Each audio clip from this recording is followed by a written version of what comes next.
Speaking of nutrients, there is some differences in opinion. I've talked to some people that when you have a starch-based diet and people can live on potatoes for years and that kind of attitude. And then there's the nutrient or nutritarian.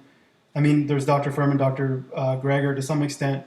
If you Yeah. go on Chronometer, for example, there'll be this thing like selenium, and you need a Brazil nut every day. And I kind of asked myself, well, what are like a lot of people around the world done in the past when there wasn't Brazil nuts sitting there? And Yeah. so, what's your take on some of these nutrients that people seem to think they have to have a nut or something to get? A great motivational speaker in Southern California, a legendary man by the name of Jim Rohn in the 1980s, had a phrase. He says, "People major in minor things." Okay, Yeah, I've heard that one. issue of nutrient density and concern about nutrients is absolutely minor league, small time peanuts, and people need to get over it. It is not an important issue. You need to understand that your intuition here, Will, is exactly right. That people around the world very often lived in ecological circumstances where the diets were extremely narrow, and they weren't able to walk into a grocery store and have 200 different bunch of produce from all over the world or grown in hothouses. People very often had very, very narrow diets, and it turns out that what happens to the body when it faces a diet that is very low in some given nutrient or vitamin or mineral, um, what it will do is that the genes have mechanisms to essentially recycle those nutrients very, very efficiently. So it is not necessary to be at the levels that if we were to say, oh, well, all human beings have level X of a given nutrient, and therefore the RDA believes that we need X amount of this to eat, and then you're not eating it, that this is a bad thing. It's ludicrous. The truth is that your genes beautifully now realize that they are living in an environment of lower concentration of that nutrient, and they start to recycle that nutrient more efficiently. And it's simple. This is child's play for the genetic code. And so this is majoring in minor things. People need to know that for every individual who has their health compromised behind some vitamin or mineral deficiency, there is 1,000 people who have their health compromised because of dietary excesses. And so it's not even close. I would tell people never worry about a deficiency.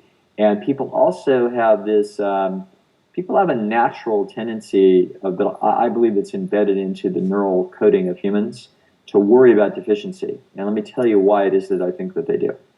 That if you watch a young mother or father with their infant children, the conversation between the mother and father is about, did he get enough to eat? Did he eat? Did she eat? Did she get enough? In other words, there is an incessant fascination with making sure that that infant gets enough food. This tells us, if we didn't already know, or from thinking about it, that the threat of death by starvation has been an enormously important problem for our species, and it's an enormously important problem for all species. So the concept to the human mind of deficiency is one that is front and center in terms of people's considerations and worries. That comes naturally to people. What does not come naturally to people is any worry about dietary excess. No human beings ever died of dietary excesses. This is not a problem of natural history of any species at any time. It was never the problem. It is only a problem today. Now, if we actually autopsy people, we find that they're dying early of diseases of dietary excess. Nobody's dying of diseases of dietary deficiency.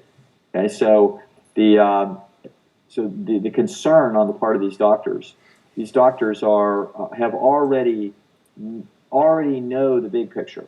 So whether it's Dr. Furman or Dr. Greger, these guys are smart guys. They already know the big picture, but now what's happening is they're wandering into the weeds of these very small details. Um, could they be correct in some ways? Could there be 1 in 17,000 patients that winds up with a vitamin or mineral deficiency that would have been better off with a Brazil nut a day? Possibly, even likely that could be true. But let's keep focused on you. And you are likely not to be one of those 17,000 people that doesn't have a little enzyme that allows you to recycle that particular nutrient if you wind up with a nutrient deficient situation. See what I'm saying? So you are likely to be a normal stock human that will never face a vitamin deficiency problem in your life because you've got normal recycling machinery. So as a result, the last thing on earth that anybody needs to be worried about is deficiencies. There is one exception, perhaps two.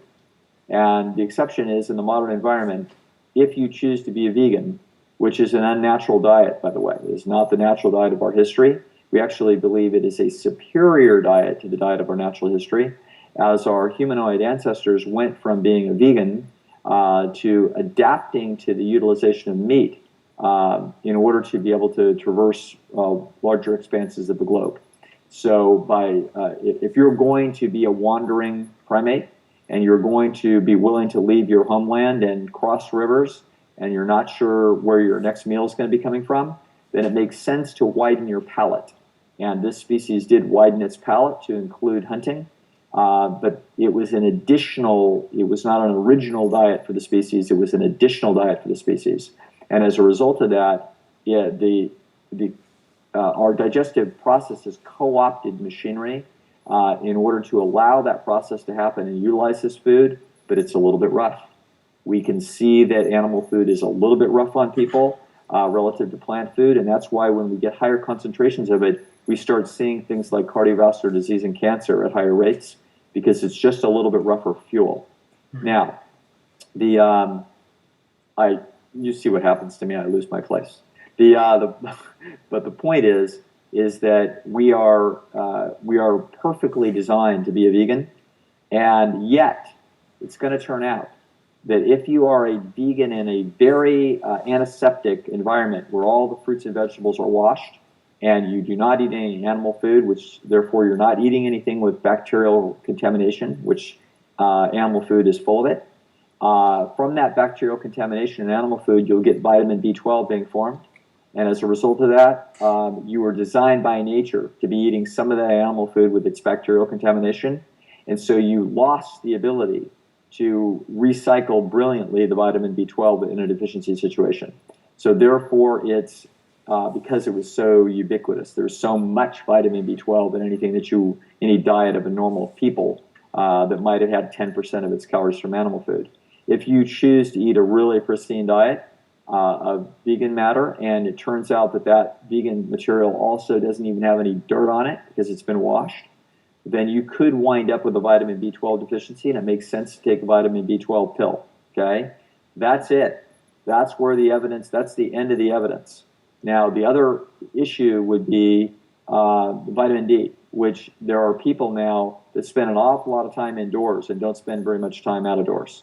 And so there's some controversy over whether or not some people might be better off with vitamin D supplementation. I believe that that's a mixed bag on that evidence, and it's not all that clear. I do know that you're probably better off with more sun than most people are getting, and that's probably how we ought to do it. But aside from that, everything else on the table is minor things, and we need to not be your worries about those things should be 1/1000th of the worries that you have about dietary excesses.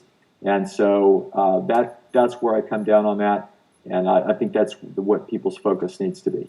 Yeah.